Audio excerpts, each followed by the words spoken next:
Average लेकर के उनको भेज रहे हैं, चाहे उन्होंने अभी मंडी में बेचा है या नहीं भेजा है, एडवांस में उनको जाएगा और वो मंडी में बेच सकते हैं, किसी प्राइवेट एजेंसी को भी बेच सकते हैं, वो सरकारी पीएसयू हैफेड को भी बेच सकते हैं।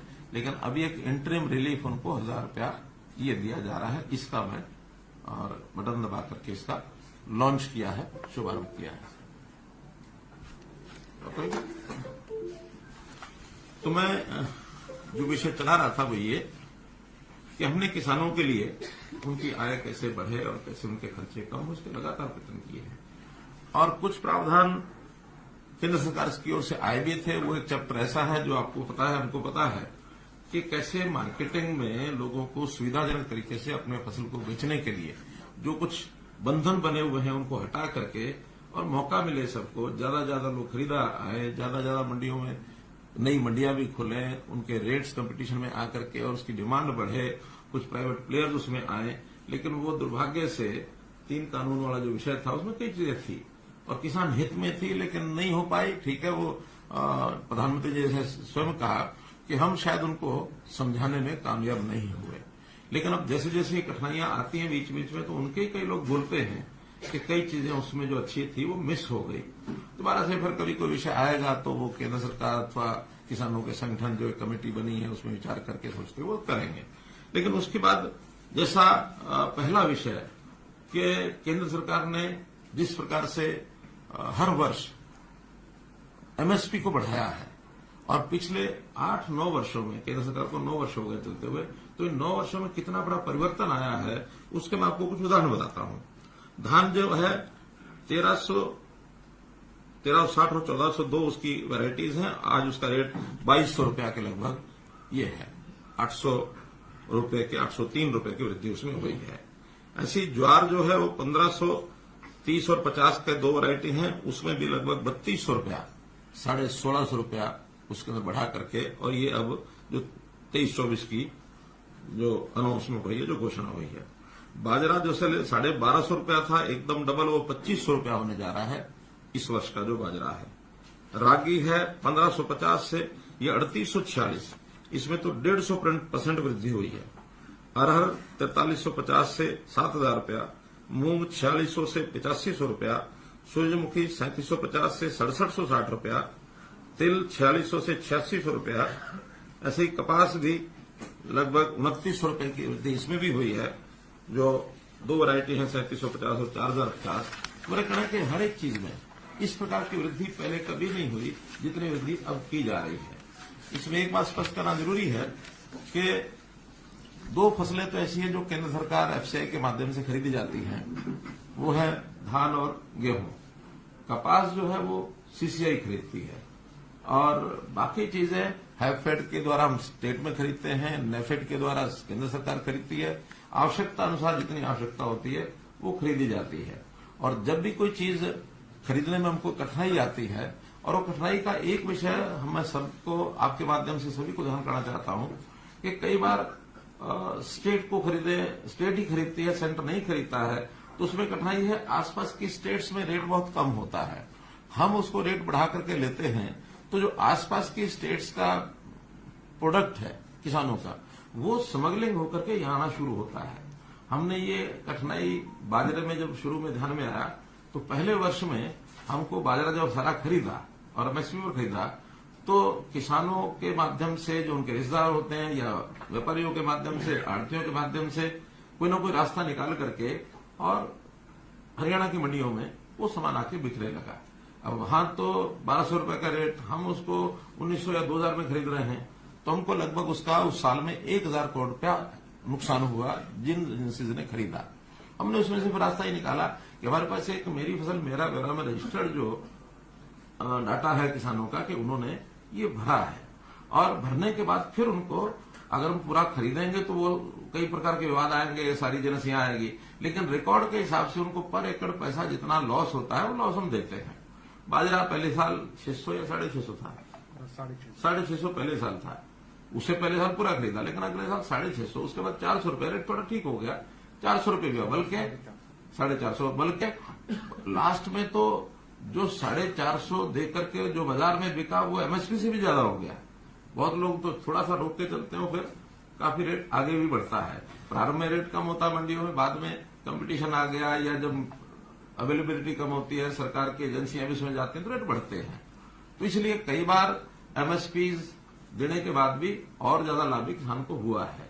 अब हम तो केवल इसका गैप है, भावांतर का मतलब ये कि भाव का जो अंतर है, और वो कोई एक फिक्स नहीं हो सकता, उसमें कई बार तो अनुमान से ही निर्णय करना पड़ता है। ये सारा 2 वर्ष किया है। इस बार यही स्थिति आई है सूरजमुखी में। सूरजमुखी का जब हमने 1000 रुपया सोचा था, घोषणा थोड़ी लेट की, लेकिन जब सोचा था उस समय मार्केट में रेट 46-48 रुपया चल रहा था। अचानक जो इंपोर्ट ड्यूटी खत्म की पाम ऑयल के ऊपर, तो रेट एकदम डाउन आ गए। सरसों के रेट डाउन आए, सूरजमुखी भी डाउन आए। तो वो 1000 तो हमने घोषणा किया, और वो भी हमने उसमें लिखा था कि इंटरिम एक प्रकार से सब्सिडी है, सब्सिडी नहीं, भावांतर भरपाई है। हम इसका विचार करके रेट को देखेंगे, और रेट फ्लक्चुएट होते रहते हैं, उस रेट के हिसाब से इसको आगे जो बढ़ाना होगा बढ़ाएंगे। रेट ज्यादा कम आया तो हैफेड की तरफ से एक प्रस्ताव आया कि हम इसको खरीद सकते हैं, क्योंकि हैफेड कमर्शियल परचेज करती है। तो हमने कहा ठीक है, आप खरीद सकते हैं, तो मैक्सिमम रेट जितना आप मार्केट में कम्पीट करने के लिए खरीद सकते हैं आप खरीदिए।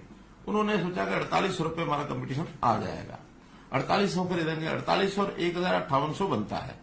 लेकिन मेरा मानना ऐसा है, हमारे सबका जो टीम के रूप में बैठे, कि ये रेट 4800 से ऊपर जाएगा। कल ही शाहबाद में 4850 बिका। जो ढेरियां 4800 रुपये खरीद रहे थे हैफेड के लोग, उनको नहीं मिली, बल्कि बाहर व्यापारी ने 4850 खरीदी। अब वो 4850 खरीदेगा, स्वाभाविक है हैफेड जो खरीदना हो तो 4900 में जाएगा। तो इस कंपटीशन में हमको लगता है कि रेट 5500 तक भी जाएगा। अगर ये 5500 जाता है, 1000 रुपया मानो उनको हम, तो 65 हो जाता है, 64 की बजाय 65 ही हो जाता है। तो इसलिए हम चाहते हैं कि ये रेट 6400 के आसपास उनको मिले किसानों को। लेकिन आज निर्णय एकदम करने से बाजार रेट में कई बार कठिनाई आती है। हम इसके ऊपर नजर रखे हुए हैं, और बहुत जल्दी जैसे ये रेट्स तय हो जाएंगे तो उस समय हम रिवाइज भी कर सकते हैं। क्या? भावांतर भरपाई। और रेट तो मार्केट ने अपने आप करना, उसमें हमारा रोल ज्यादा नहीं है। हाँ, हैफेड उसको खरीदने में अपने जितनी क्वांटिटी उनको चाहिए वो खरीदने में आगे बढ़ेगी। हैफेड से जब हमारी बात हुई तो उन्होंने कहा कि हम लास्ट डे तक भी मार्केट में रहेंगे। किसी का भी किसी को शक ये हो कि शायद हम बीच में छोड़ के जाएंगे, हम खरीदने के लिए अपनी क्वांटिटी में 4800 तो आज खरीद रहे हैं। अगर कम मिलेगा हमें तो हम अपने रेट को, यानी अपनी क्वांटिटी को पूरा करने के लिए इस रेट को जहां तक भी हमको मिलेगा वहां तक हम लेकर के जाएंगे। स्वाभाविक है, जब मार्केट में रेट बढ़ता तो हैफेड को भी उसमें उसके अंदर एक कंपटीशन में इजीनेस हो जाती है, क्योंकि मार्केट उन्होंने बेचना है। उनका अपना सामान जो है, चाहे वो तेल निकालेंगे उसका, चाहे उसमें घी बना के बेचेंगे, वो मार्केट में बिकता, मार्केट के रेट के हिसाब से बिकता। तो इस नाते से मैं इतना ही उसमें अश्योर कर सकता हूं कि हम इसमें जो एमएसपी है वहां तक रेट ले जाने के लिए हमारा पूरा प्रयत्न है। लेकिन आज इस समय में कोई बात कहना वो हमारे लिए दोनों तरफ से हमको लगता है कि उचित नहीं है। हाँ, इसके ऊपर कुछ राजनीति करने वाले लोग राजनीति करते हैं, कुछ दबाव डालने के लिए भी संगठन लगे रहते हैं कि जो करना आज ही करो, जो करना आज ही करो। हम उनको समझाते हैं, और कभी कभी तुमको समझ में आती है। जैसे हमारे जो संगठन जिन्होंने इसका मांग की थी, तो पहले दिन तो यही बात आई थी कि ठीक है, आप हैफेड को उतार दीजिए, 1000 रुपये आपने दे दिया, आप हैफेड को उतार दीजिए, रेट हमारा बढ़ जाएगा, बाकी ठीक हो जाएगा। हमने बात मान ली, लेकिन जब वो मान ली तो फिर कहते नहीं, पहले पूरा घोषणा करो। तो घोषणा करने का जब भावांतर भरपाई दी जाती तो घोषणा हम नहीं कर सकते, इस नाते से उस काम को किया। अब एक सज्जन तो हमारे, अब राजनीति कहूंगा, अपने इस्तीफे का भी बयान कर गए। मैं सोच रहा था कि भी वो इस्तीफा उनका, क्योंकि as chairman of sugar cane जो बोर्ड है, उस नाते से इस्तीफा मेरे पास आना चाहिए या सरकार में किसी को मिलना चाहिए। वो हम ढूंढ ही रहे हैं, कहीं इस्तीफा हमें मिला नहीं है, कहाँ है। देखिए, आएगा तो उसके बाद फिर उनसे बात करेंगे ना। अब तक इस्तीफा आया नहीं सर? न किसी के पास, हमारे पास सरकार में किसी में मंत्री नहीं, वो तो देखिए सामने वाला क्या सोच के ये कह रहा है, ये उसकी अपनी बात है। इस्तीफा आएगा तो बात करेंगे, हमारे पास कोई इस्तीफा आया नहीं है। फिर आप ढूंढ क्यों रहे हैं? अब यही मैं आपको बता रहा हूँ कि आप पूछो कि कहाँ गया इस्तीफा। तो मुख्यमंत्री को आप टोल टैक्स पे चेक कराओ जी। मेरे पास कोई इस्तीफा नहीं है। किसी टोल पर गठबंधन के तौर पर देखना चाह रहे हो तो इस्तीफे को। किसी टोल पर रुक गया बनेगा वो, रास्ते में टोल टैक्स पर रुक गया किसी जहाँ भी अच्छा अभी आप कुछ और कहना है ना? नहीं अभी तो मैं कहने वाला हूँ, तो मेरा बीच में कहीं शुरू हो गया। मैं बहुत कहने वाला हूँ। नहीं, मैं तो विषय भी आपको केवल भावांतर और भरपाई का वो रखा है। और जो मुझे समाचार मिल रहा है कि आज यानी सूरजमुखी जो हम तो आज भी 48-58 तो सुनिश्चित हो ही गया ना, गैप तो यही रह गया कि और कैसे बढ़ाएं उसको। पंजाब में इस समय भी जो रेट चल रहा है सूरजमुखी का 4000 और 4200 चल रहा है। अभी हमको दूसरा भी इसमें खतरा लगता है कि ये 4000, 4200, 4800 तो इसलिए वो ले आएंगे कि जरूर उनके कुछ साथी जो हैं वहां से खरीद के 4800 में यहां बेचने की कोशिश करेंगे। हालांकि हैफेड ने भी वो कंडीशन तो लगाई है कि जिसका रजिस्ट्रेशन होगा उसी का खरीदेंगे, लेकिन इस सेल परचेज में सरकार का रोल नहीं होता। वहां आड़ती भी, व्यापारी भी, उनके साथी भी, पंजाब के कई चीजें चलती हैं। तो वो विषय हैफेड का है, हमारा इतना नहीं है। हैफेड ने कम्पीट करना है बाजार में, हमने जिनका रजिस्टर्ड है उन्हीं को देना। कुछ लोगों ने हमने 3 दिन के लिए उनके कहने पर रजिस्ट्रेशन खोला था, ये विषय भी आपको बता रहा हूं ताकि लोग ये बोलेंगे। तो 3 दिन में ही जो पहले 40, अभी तो हमने कितना एकड़ दिया, हमने 36,000, तो लगभग 2-3,000 एकड़ और भी इसमें निकलेगा जो पहले का हुआ है, किन्हीं कारणों से, टेक्निकल कारणों से रुका होगा। लेकिन 40,000 एकड़ का रजिस्ट्रेशन हमारा पहले हुआ था। हमने सोचा कि भाई चलो जो लोग रह गए होंगे, 2% रह भी गए हों, तो 2 दिन के लिए, 3 दिन के लिए खोलते हैं, और खोलने के बाद उनको मौका मिल जाएगा, किसी गलती के कारण से रह गया होगा, बाद में उसका मिलान करेंगे। लेकिन उन्हीं 3 दिनों में कितना 16,000, 17,000 एकड़ और एडिशनल लोगों ने रजिस्टर कर दिया। और उसमें से ऐसे खेतों का भी रजिस्टर कर दिया जहां पहले गेहूं बोया हुआ था। गेहूं 15 अप्रैल से पहले कटता नहीं है, और 15 मार्च यानी सूरजमुखी 15 मार्च से पहले बुआई होती है। अब उस 1 महीने में 2 फसलें तो नहीं थी वहां, तो आखिर उसको चेक करने के बाद हमने 9,000 तो तुरंत काट दिया है। 6,000 की भी वेरिफिकेशन चल रही है। तो उस वेरिफिकेशन में एक्चुअल में अगर वो खेत 15 मार्च से पहले खाली था, क्योंकि आज तो कट चुका, सूरजमुखी भी कट चुकी, तब तो मानेंगे सूरजमुखी हो सकती है। लेकिन अगर 15 मार्च को वहां गेहूं है तो सूरजमुखी उन्होंने गलत डाली है। तो कुल मिलाकर के ये सारे झंझटबाजियां चलती रहती हैं। इसमें किसानों को समझाते भी हैं। किसान हमारे अपने लोग हैं, किसानों का अहित कोई भी ना कोई प्रदेश कर सकता ना केंद्र कर सकता। किसानों के प्रति हमारी सबकी सद्भावना भी है, मैं स्वयं भी किसान हूं। लेकिन किसानों को एक बात जरूर कहना चाहेंगे, ऐसे किसी के चंगुल में ना फंसे जो उनको बरगलाए, लालच देकर के उनको कहना कि उल्टा सीधा रास्ता कुछ भी दबाओ कि हाईवे रोक देंगे। अब ये हाईवे रोकना कोई लोकतंत्र के प्रोटेस्ट का हिस्सा नहीं है। अल्टीमेटली कोई व्यक्ति कोर्ट में गया, कोर्ट ने ऑर्डर ले लिया। पिछली बार भी यही हुआ था कि कोर्ट से ऑर्डर लेकर के और खुलना पड़ा था उनको। इस बार भी कोर्ट का ऑर्डर लेकर के शाम को पुलिस ने खुलवाया। ये लोकतंत्र में किसी की भी हम फ्रीडम को अवरुद्ध नहीं कर सकते हैं। जनता का आना जाना है, आप शांतिपूर्वक तरीके से कहीं को प्रदर्शन करके हम कभी कुछ कहते नहीं है। तो मेरा कहना है कि किसानों के लिए हमने कितना किया। प्रधानमंत्री जी ने सीधी एक ऐसी घोषणा कर दी कि हर साल मैं किसान को 6,000 रुपया दूंगा, 4 महीने बाद 2,000। प्रधानमंत्री किसान सम्मान निधि, अब कोई मांग तो नहीं थी इसकी, लेकिन नहीं, किसान को थोड़ा बुआई के समय उसके खेत के लिए, छोटे किसान खास करके 6,000 रुपया काम आएगा, अपनी फसल को उगाएगा।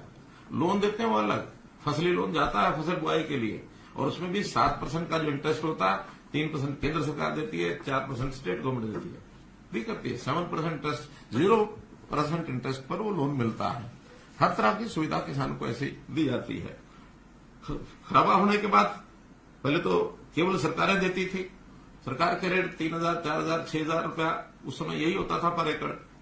हमने आने के बाद उसको 15,000 रुपया किया, और साथ में प्रधानमंत्री फसल बीमा योजना में भी बहुत बड़ा एक प्रोग्राम जो है वो देश में चला कि आप थोड़ा सा प्रीमियम बना दीजिए उस कंपनी को यानी उसका परसेंटेज के हिसाब से शायद कितने परसेंट, हम कितना देते हैं, 80%, 10 या 20% किसान को देना होता है, 80% केंद्र सरकार और हरियाणा सरकार देती है। प्रीमियम का भी बहुत कम नॉमिनल प्रीमियम 500 रुपया एकड़ समथिंग है। तो तो ये पैसा किसान दे दे तो इंश्योरेंस हो जाता है, और इंश्योरेंस में रेट भी उसके ज्यादा है, उसकी कवरेज जो है लॉस की उसमें ज्यादा है। तो इस नाते से वो भी बहुत बड़ा किसानों को राहत मिलती है। मुआवजा हमने जो खराबे का है, यानी आप ये मान के चलें कि पिछली सरकार ने 10 साल में 1158 करोड़ रुपया मुआवजा दिया था, और हम इन 8.5 साल में 9,790 करोड़ रुपया, यानी 8 टाइम्स। उन्होंने 10 साल में 1158 दिया, हमने 9 साल में 9,760 दिया। हमने तो आते ही पहले साल 2015 में हमारा 1200 करोड़ हो गया था, उनका 10 साल का हमारा पहला मुआवजा, क्योंकि उस समय 2-2 रुपए 4-4 रुपए के चेक जाते थे। हमने तो वो भी तय किया कि अगर 1 एकड़ में मान लो अगर 50 भी हिस्सेदार हैं तो उन सबको न्यूनतम 500 रुपए जरूर मिलेगा, 2 रुपए 4 रुपए के चेक नहीं मिलेंगे, चाहे 25,000 जाए 50,000 जाए, कोई दिक्कत नहीं, थोड़ी होते हैं वो, लेकिन न्यूनतम 500 का चेक ये हरेक को जरूर मिलेगा। या तो दो नहीं दो तो इतना तो दो, अगले को पता तो लगे मिला। 500 रुपया न्यूनतम है, और ये भी हमने आकर के इसको शुरू किया। फिर जैसा हम देखते हैं फसल अवशेष, इस कार्यक्रम को मैंने शुरू किया। 1,000 रुपये एकड़ उसकी फसल का वो अवशेष केवल उठा करके कहीं भी बांध ले, गांठ बांधे, उसका उपयोग करे, किसी को बेच दे, हम उसके इकट्ठा करने का भी 1,000 रुपया एकड़ देते हैं। उसके डिस्पोज जलाए नहीं, जलाएगा तो फिर नहीं, लेकिन उसको उपयोग करेगा तो 1,000 रुपये एकड़ उसकी सब्सिडी वो हम देंगे। हमने जो किसानों के लेन देन का स्टाम्प ड्यूटी 2,000 रुपये से ये 100 रुपया किया। मुख्यमंत्री किसान खेतीहर मजदूर जीवन सुरक्षा बीमा योजना में जैसे कि डेथ हो जाती है, 5 लाख रुपया था, उसको हमने 10 लाख रुपए किया कि भी ये भी उनको लाभ मिले। इसी प्रकार जो धान और कपास की जो मार्केट फीस 2% होती थी, उसको हमने 0.5% किया। हालांकि इसका किसान को इतना लाभ नहीं जितना व्यापारी को लाभ होता है, जो खरीदार होता है, क्योंकि खरीदार को देना होता है। फिर भी किसान को इनडायरेक्टली उसका एक लाभ तो होता है ना कि हाँ, खरीदार जो है आसानी से खरीदता है, उसको 1.5% कम होता है तो इसका रेट बढ़ाएगा। तो रेट तो अल्टीमेटली मार्केट रेट का, जो कहीं भी कोई खर्चा कम होता तो अल्टीमेटली जो सेलर होता है उसका रेट बढ़ता है, तो उसका भी किसान को लाभ होता है। ऐसे ही हमने बहुत सी ऐसी योजनाएं, सोलर पंप का मामला है, फिर भावांतर भरपाई मैंने आपको बता ही दिया है। एमएसपी भी, जहां कहीं हमको इसमें खतरा नहीं होता कि पड़ोस के प्रदेशों से कोई स्मगलिंग होती है, उसकी एमएसपी पर हम खरीद करते भी हैं, ऐसा नहीं कि नहीं। जैसे हमने पिछले दिनों के अंदर जो 15-16 फसलें जो की हैं, उसमें मूंगफली भी हमने की, मूंग हमने किया है, बाजरा तो अब 2 साल से नहीं कर रहे हैं, तिल हम कर रहे हैं, कपास भी सीसीआई के माध्यम से जा रही है, वो सारी जाती है। सूरजमुखी का पहली बार हमने ये भावांतर किया, वरना ये भी पहले, और कभी सूरजमुखी बिकती नहीं, सरकार नहीं खरीदती थी, पिछले 5 साल से खरीदी जा रही है। विधान में है कि एक साल आवाज उठी थी, मैं स्वयं शाहबाद मंडी में गया था, और मंडी में जाकर देखा कि सूरजमुखी जो है वो बरसात भी आई थी उस दिन, तो बिखरी पड़ी है और वहां खरीदार कोई नहीं है। हमने कहा उस साल 25% खरीदी थी, अगले साल 50% खरीदी, तीसरे साल 100% खरीदी। लेकिन इस बार जब झगड़ा हुआ कि इसका जो पंजाब से स्मगलिंग बहुत हो सकता है, तो हम किसान को उतना ही पैसा देने के लिए करें, लेकिन खरीद की बजाय हम उसका भावांतर भराई का ये हमारी योजना हमने बनाई है। इसका मुख्य कारण तो स्मगलिंग है कि हमने उसको एमएसपी भी नहीं खरीदा, मोटे रूप से, क्योंकि हमें लॉस ज्यादा होता है। वो बाजरे के संबंध में हम जैसे राजस्थान से स्मगलिंग हुई, उसका एक हमको जो अनुभव है वो ये है, और आज भी हमको जो हमारे पास रजिस्टर्ड है उसको देंगे। ऐसे ही हमने पानी किसान को पूरा मिले, तेल तक हमने पानी पहुंचाया। पानी के जो जो प्रबंध किए हैं, कल भी मेरी बातचीत में आप लोगों ने सुना होगा, मैंने सारा विषय पानी का रखा। तो चलो खैर,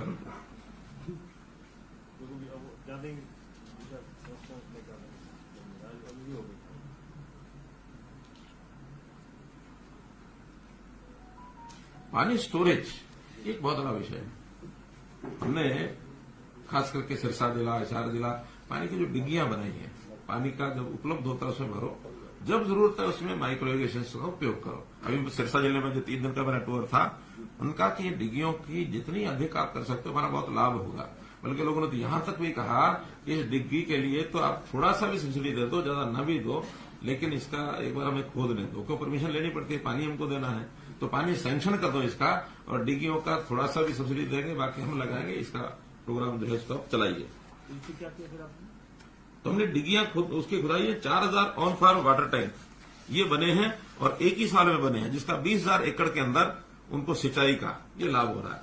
इसको और आगे बढ़ाएंगे कि अगर पानी जब बरसात का आता है तो उसको कैसे इकट्ठा कर सके, या बरसात के सीजन में नहरों में पानी पर्याप्त होता है हमारे पास, तो उसको हम डिग्गियां भरते हैं। साल में 2 बार भी डिग्गी भरेंगे तो अपना खेत में सिंचाई कर लेंगे। ऐसे ही 4000 तालाब हमारे ऐसे हैं जो साउथ हरियाणा में है। उन साउथ हरियाणा के तालाबों को भरना, जैसे मैंने कल बताया कि मसानी डैम है उसको भी भरते हैं। तो ऐसे पानी को स्टोरेज और पानी की रिचार्जिंग, इसमें जितना भी पैसा खर्च हो रहा है उसको हम करते हैं। बागवानी के लिए भी भावांतर भरपाई में भी हमने इसको लिया है। 14 जो है बागवानी को बढ़ावा देने के लिए सेंटर ऑफ एक्सीलेंस इजराइल को भी हमने इसमें शामिल किया है। तो ऐसे बड़े बड़े प्रोजेक्ट विदेशी सहायता से भी वो भी हम करते हैं ताकि किसान को इसका लाभ हो। जैसे मशरूम केंद्र है, जैसे मधुमक्खी का है, रामनगर में मधुमक्खी का जो केंद्र है वो भी विदेश की एक टेक्निक है, उसके माध्यम से ले रहे हैं। एफपीओजी हमने बनाए हैं। वर्टिकल खेती इस पर हम चले हैं। हाइब्रिड सब्जी ये भी एक प्रयोग कोई चल रहा है।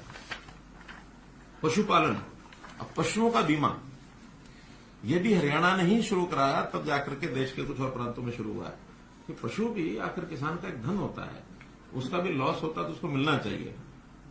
पशुधन सुरक्षा योजना के अंतर्गत 8,52,000 पशुओं का बीमा किया गया है। फिर क्रेडिट कार्ड, पशु क्रेडिट कार्ड, एक तो किसान क्रेडिट कार्ड है, पशु क्रेडिट कार्ड ये भी चालू कराया ताकि पशु भी कोई खरीदे बेच सके, उसमें भी उसको पैसा चाहिए तो ले सके। देसी गायों की जो डेयरी का भी हम जो सब्सिडी देते हैं वो भी 83 करोड़ रुपया जा चुका है। दूध का 5 रुपए किलो लीटर का ये भी पशुपालकों को इसका भी हम लाभ देते हैं। प्रगतिशील किसान उनकी सम्मान योजना और नए प्रगतिशील किसान कैसे बने उनकी ट्रेनिंग का ये पैसा भी हम अलग से इन सबको देते हैं। कुल मिलाकर के जितनी भी योजनाएं हैं, ये चाहे हमारी सिंचाई की योजनाएं हैं, इन सिंचाई की योजनाओं में भी कुल अभी तक पिछले 5 साल में जो हम अनुदान और जो इन योजनाओं को सरल बनाने के लिए हमने जो खर्च किया है 6 और 3 9 और 5 14 और लगभग 1500 करोड़ रुपया इस पर अभी हम खर्च कर चुके हैं 5 साल में नहरों के सिस्टम को ठीक करने के लिए। हमारा एक तो जो WJC का प्रोजेक्ट है उसका बहुत बड़ा लाभ ये अगले सालों में मिलने वाला, जैसे वो कंप्लीट हो जाएगा। और इसी प्रकार जो खेती के लिए जितनी मैंने योजनाएं बताई हैं उसमें किसान सम्मान निधि है, बीमा है, खराबा है, अवशेष जो बचे उनका, जीवन सुरक्षा की जो मैंने बात बताई है, सोलर सब्सिडी जो छोटे पंप हैं 10 DSP वहां तक के जो है 52-53 हजार अभी हम पिछले साल में लगा चुके हैं। हमारा टारगेट 50,000 का था,